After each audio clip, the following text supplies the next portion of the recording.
बिहार के इतिहास, बिहार जब जब अंगड़ाई लेता है देश में परिवर्तन होता है। इस बार भी देश के सरकार की परिवर्तन होगी और इंडिया गठबंधन की सरकार बनेगी। कि एग्जिट पोल में कोई दम नहीं है। जनता ने अपने वोटों का वोट देकर और ईवीएम में बंद कर दिया है। सम्राट चौधरी से पूछिएगा कि आपका जो डायरेक्टर है और आप लोग जो एक्टिंग करते हैं उन्हीं के आधार पर करते हैं। नमस्कार, मैं प्रशांत और आप देख रहे हैं देश न्यूज़। देखिए 2024 के लोकसभा चुनाव के जो मतदान थे वो हो गए, अब उसका काउंटिंग बाकी है, उसमें भी कल जो है पर्दा उठ जाएगा। लेकिन उससे पहले जैसे ही 7वें चरण का मतदान हुआ, कई मीडिया हाउसेस के द्वारा एग्जिट पोल्स जारी किए गए।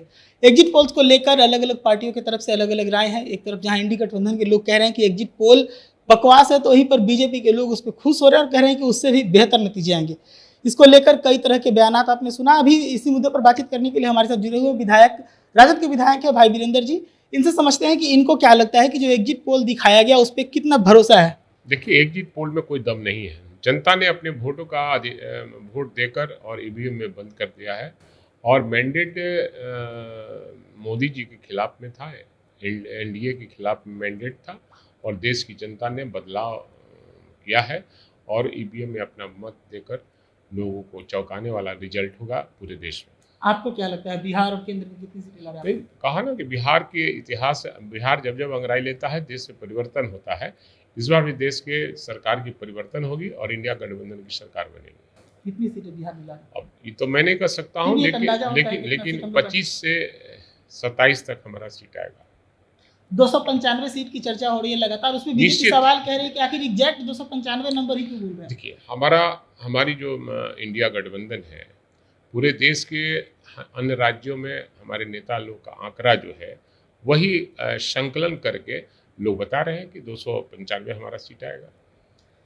इन्हीं मुद्दों पर आज सम्राट चौधरी का बयान आया है। उन्होंने लालू यादव को बताया है कि वो डायरेक्टर हैं और उनके डायरेक्शन पर जो राजद के एक्टर हैं वो एक्टिंग कर रहे हैं, संतुष्ट करने का प्रयास कर रहे हैं। सवाल है कौन डायरेक्टर है कौन एक्टर है, ये तो उन्हीं से पूछ लीजिए। और दूसरी बात है कौन देश की जनता के साथ एक्टिंग किया है, कौन डायरेक्टर है और देश की जनता के से जो वादे किए हैं और फिर अपने वादे को जुमला साबित किया है। न महंगाई का मुद्दा कभी सामने आया, न बेरोजगारों को रोजगार देने का मुद्दा आया और न देश के किसानों के उपज का दुगना दाम देने का मुद्दा आया।